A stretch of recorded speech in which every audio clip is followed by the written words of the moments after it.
What's up, everybody? Cole Sands here. Today we are going to talk about my top 10 ledge fishing baits for the Tennessee River. So, it's the middle of May. The water temps are warming up a little bit. The fish are starting to get offshore. They're done spawning for the most part. And, it's the time of year I get excited. I'm spending a lot of time behind my electronics, behind my Humminbird and my Garmin electronics. Spend a lot of time idling, finding those groups of fish. But today we're going to talk about what baits I use, when I use them, what setups I use. If you're not new to ledge fishing, it is really important the equipment you use that you're using. You need to make sure you're using the right stuff, and kind of what I do based on the current and stuff like that. But let's dive into it. So for starters, my first bait I'm going to pick up when I pull it to a school, especially this time of year when the schools are fresh, they haven't been beat on a ton. That is that 7+ bullet hardcore crankbait. Hardcore Lures makes it, man, and it's a bait not a whole lot of people are throwing yet. There's several pros out there that are throwing it, but a lot of people throw a 6XD and a 10XD and stuff like that, and they're great crankbaits. I've thrown them a ton in the past, but that Hardcore Lures 7+ bullet crankbait is a serious big fish catcher. And the reason I think this bait right here catches so many big fish is because when you're throwing this thing, it wobbles harder and more erratic than any other crankbait I've ever thrown. So what I've seen a lot of times, you pull it to a school, you throw this out there, you'll get the biggest fish in the school to bite. As far as colors go, citrus, chartreuse blue, that's pretty much my two colors I throw. I also throw the 4+ a lot, which dives about 15 foot, if the fish are shallower. But that one right there, in the summertime, a lot of times I'm catching fish super deep. I'm catching them as deep as, 32, 33 foot of water sometimes. And a big thing is being able to cast it super far. And so what I like about this bait is it's got a weight transfer system in it, which allows this bait to just, go out there for, it seems like a couple hundred yards, especially if you put it on the right setup. But, throwing it out there, letting it go to the bottom, usually I'm reeling it as fast as I possibly can. I'm trying to get these fish to react and commit to this bait. And man, you talk about a way you can put 25 to 30 pounds on the boat and 5 casts. If you're able to get one of these schools of fish to fire up, man, it can be so fun with this deep crankbait. So we're going to encompass, the 15 to 30 foot diving crankbaits all into one group, but that is a bait I will have tied on no matter what. As far as the setup goes, with this big crankbait, whether you're throwing this or a 10XD, or whatever brand you're throwing, I like a 710 Kahuna series, which is the glass series, Witch Doctor tackle rod. And this is a heavy. I love throwing the heavy when it comes to, a big moving bait. And I say it's a heavy, it's a glass rod, so it has a tip, but that heavy allows you to really throw that big old heavy bait out there. And, not wear you out too bad, but it's got a great tip when you're fighting the fish. You don't have to worry about losing them all that much. You're still gonna lose some fish when you're throwing a big crankbait. It's just part of it because they like to jump, and this bait does weigh a ton. These big crankbaits weigh a lot, so there's a lot of weight transfer. When they jump, so they can easily throw it. But you use the rod, you use the right hooks for it, and you don't lose near as many fish. As far as line goes, a lot of times with a big crankbait, whether it's a 10XD or this big 7+, I've thrown 14 or 15 pound line in the past. But if you can get away with lighter line, it helps it go a lot deeper. And when Yozuri came out with the T7 fluorocarbon, it's so strong that I'm able to go to 12 pound. And you want to use fluorocarbon because it sinks. You can help get your bait a lot deeper. So I'm using that 12 pound T7 fluorocarbon, especially even with this big crankbait, because it just allows me to get that crankbait maybe a foot or two deeper, and which in turn leads to more fish and more fish catches. As far as the reel goes, usually when I'm throwing a really big crankbait, whether it's the 7+ or if it's a 10XD or anything like that, usually go to a 5/4 to 1. With the 4+ or a 6XD or something similar to that. Usually go with the 6/4 to 1 just because it doesn't weigh as much. I like to speed it up. But one thing I will do, and it will wear you out, I'm not going to say it won't, I'll throw a little bit higher gear ratio a lot of times out here in the lake, just because if I'm able to reel that crankbait faster than anybody else is, I feel like I can get those fish to react. So this is, I actually got it on a 7/1 to 1 right now. And it'll wear you out. The rod helps a lot, having that big heavy glass rod. It does help with the fatigue a lot. But I'll throw it on that faster gear ratio because I'm trying to get them fish fired up and trying to get them fish, to start biting so I can throw in there and catch them every single cast. But that is a bait you need to have tied on, because if you get a school fired up, man, it'll be some of the most fun fishing you'll ever have. Next bait. Next bait is the good old hollow body swim bait. This one right here is a True Bass 5.5 inch swim bait in true blue. And that's my go-to color. Kind of got a blue back, just a really pretty, just kind of a shad pattern. And as far as the head size goes, usually a 3/4 ounce. Sometimes I'll throw a 1 ounce. That's the True Bass swim bait head as well, which you can actually screw it in. Helps the bait, last a lot longer. These True Bass swim baits are super durable to start with, but get you a couple more fish catches. If you're catching them, keep the school fired up. You can throw it back in there with the same swim bait and catch several fish. As far as the setup goes, 20-pound Yo-Zuri TC7 fluorocarbon. I like that bigger line. 7:3 to 1 gear ratio. Medium to fast gear ratio, just because when one hits it, they'll knock slacking it a lot of times. You want to catch up with them. As far as the rod goes, it's the 7.6 heavy Shaman series Witch Doctor tackle rod.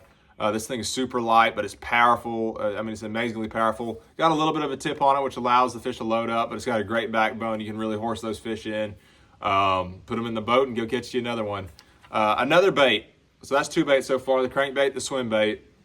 Another bait I love to throw, and I throw it on the same exact setup, so we don't have to go over that again, but it's just a scrounger head.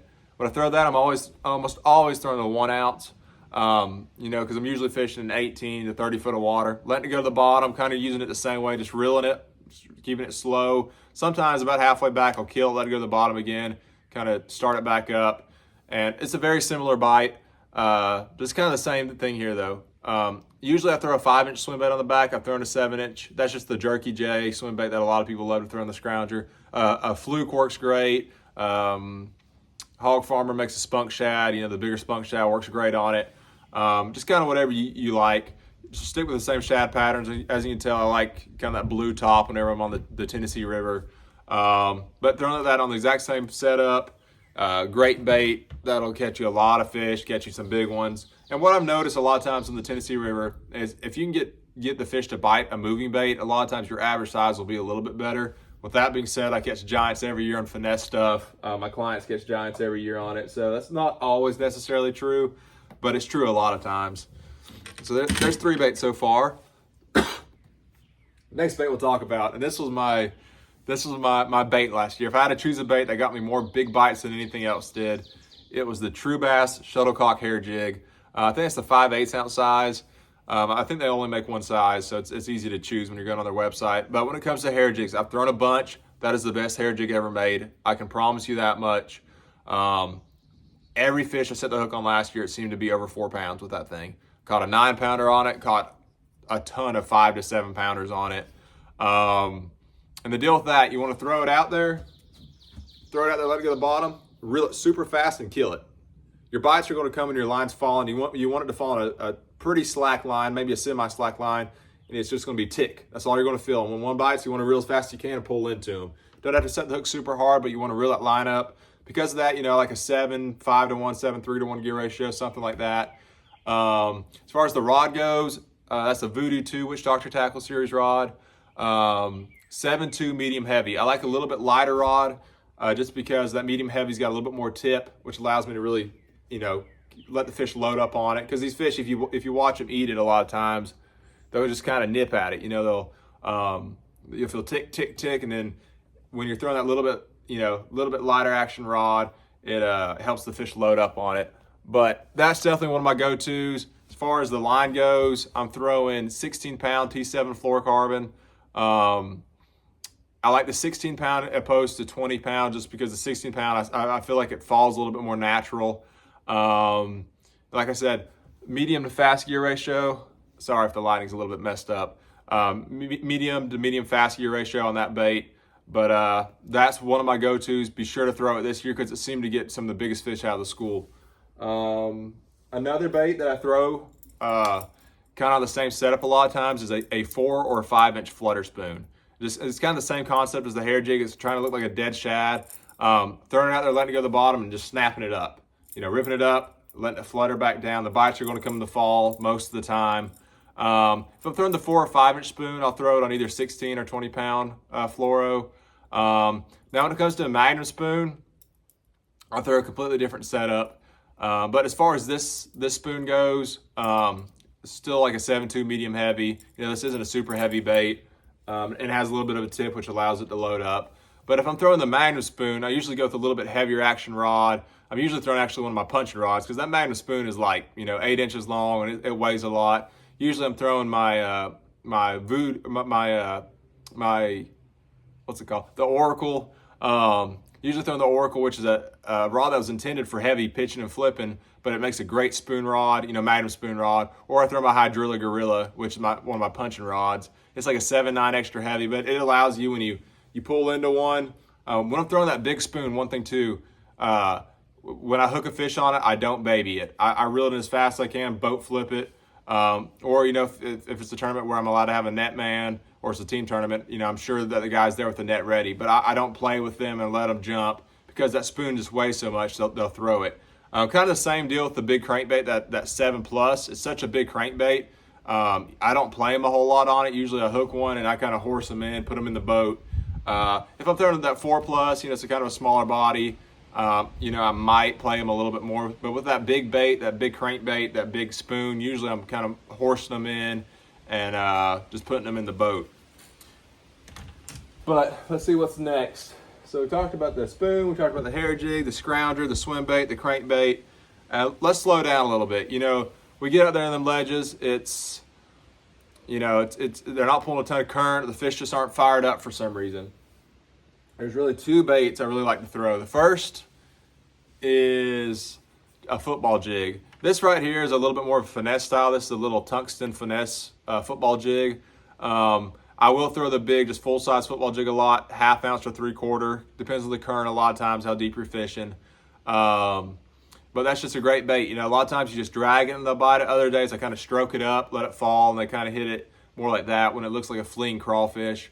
But as far as setup goes, I like a faster gear ratio, either a 7 or an 8.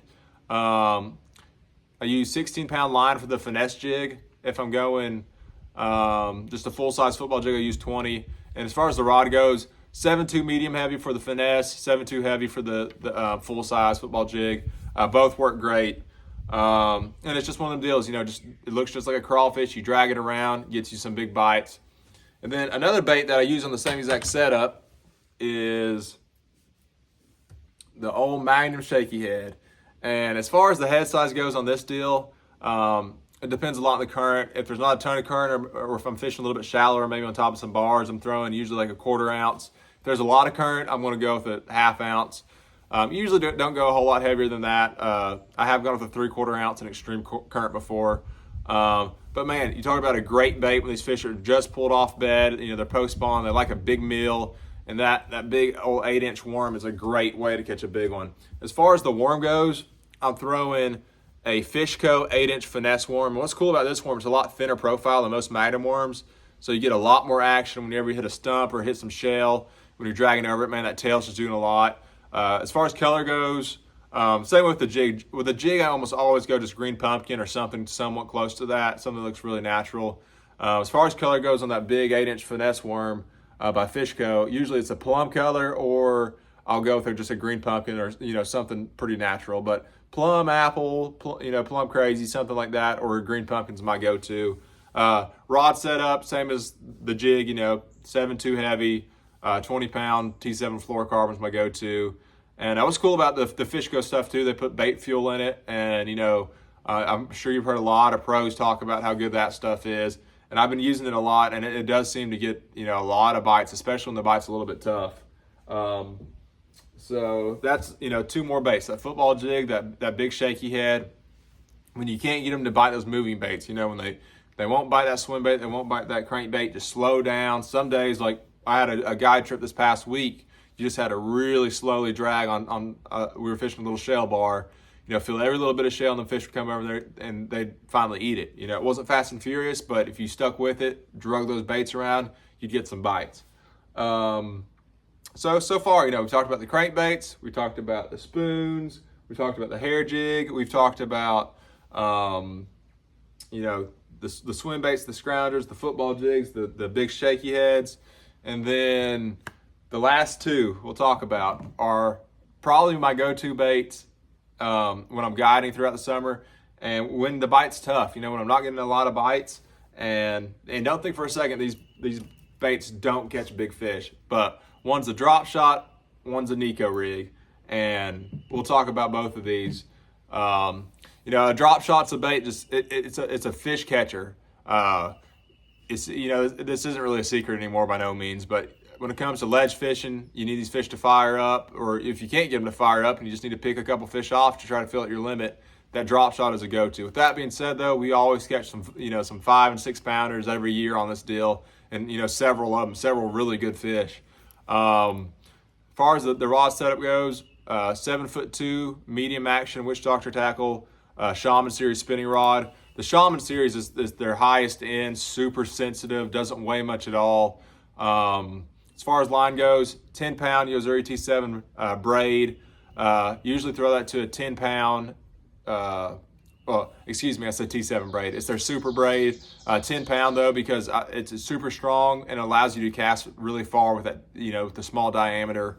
And as far as the leader goes, usually a 10-pound, or sometimes I go to 8 or even 6 if the fish are being super finicky, but usually 10 pounds my go-to. T7 Yo-Zuri fluorocarbon leader. Usually on the weight, I throw a 1/4 ounce a lot of times. If they're pulling a lot of current, I will go up to as much as a 3/8. I have thrown a 1/2 ounce before. As far as the worm goes, there's a lot of great worms out there. Robo worm's hard to beat. Several finesse worms, but one I've really started to throw lately and fallen in love with is that little Fishco 4-inch finesse worm in Texas Red. I know y'all have heard me talk about this on the fishing reports, but I've been throwing this offshore, man, getting a lot of bites. As far as the hook goes, I usually throw something small. That's a 1/0. I think it's an owner hook. I got that one rigged up weedless. A lot of times they're just using a smaller, maybe a number 1 nose hook, and just nose hooking it. I got that one weedless just because I've been fishing around some stumps and stuff. But a Dropshot's a great bait. You let it go to the bottom, just kind of drag it, shake it a little bit. Usually as I'm dragging it, I'll kind of shake it, make it, give it a lot of action. But that's a bite getter. You're out on them ledges, you can't get them to bite nothing. Man, you can catch fish on that. And don't get me wrong, you do catch some giants on it. But you're just going to catch a lot of fish, and you're going to have to weed through them. And then, last but definitely not least, this was my go-to bait, I'd say, last year guiding. We had days, man, that we caught fish almost every single cast on this deal, and we caught big ones, and that's just the Neko rig. Throwing that on I think it's a VMC makes it. It's a Neko hook. I think that's a size 1. Throwing that, same setup as my last rod. Sometimes I put it on a 7.2 medium heavy, but medium or medium heavy, witch doctor tackle Shaman series rod, 10-pound. Yo-Zuri braid, and I do like yellow braid when I'm throwing this, or something that's a little bit brighter, because this bait, it's almost like trout fishing. You throw it out there with the current, you let it go to the bottom, you just kind of shake it. A lot of times you just see your line either take off or you see it kind of tick. So I do like more of a high vis on it a lot of times. Not necessary, but I like it. 10-pound T7 leader, fluorocarbon. I pretty much throw fluorocarbon on almost everything when it comes to ledge fishing, unless I'm throwing braid as the main line. But on the business end, I love that same worm I was throwing on the shaky head. I love to throw it on a Neko rig, and that's the 8-inch Fishco finesse worm. That's a green pumpkin blue swirl, one of my go-to colors. Just looks super natural. Got the same thing, it's got the bait fuel in it. This is the super finesse presentation. And the deal with it, I put an O-ring in it about halfway down the bait. On this bait, I put it a little bit further than halfway down, just because it is a super long bait. So I put it probably 5/8 of the way, maybe 3/4 of the way down. And then, you can't tell, but I got a nail weight in the very end. When I'm fishing deep in the summer, I usually throw like an 1/8 ounce nail weight. Stick it in there, let it go to the bottom, just kind of shake it up, and let it fall back down. But that's I think we went over 10 baits. Let's see, 1, 2, 3, 4, 5, 6, 7, 8, 9, 10. I believe that's 10. That's my top 10 ledge fishing baits for the Tennessee River. I've been to Gunnersville, I've been to Pickwick, but I fish Chickamauga 4 or 5 days a week. And these are the baits I'm going to have tied on all summer. Spend time behind your units, find the fish. Hopefully I'll get to do some videos upcoming just of me kind of showcasing what I'm looking for. I got some new equipment I'm going to use, and definitely get some on the water footage if nothing else. But you know, get this gear, get this equipment, get these baits. It's my go-to stuff. Like I said, I mean, you can look at my deck anytime in the summertime, and that's the 10 or 12 rods I want to have rigged up. Be sure to put it on the right setup though when it comes to rod length, rod action, because that is important when it comes to landing the fish. But thank you guys. If you have anything you want me to dive deeper into, I've had a lot of people ask about ledge fishing, kind of what I use and what my setups are, so that's why I did this video. But if y'all have anything else, leave it in the comments below. I'll try to get to it, and appreciate all the support. Thanks, guys.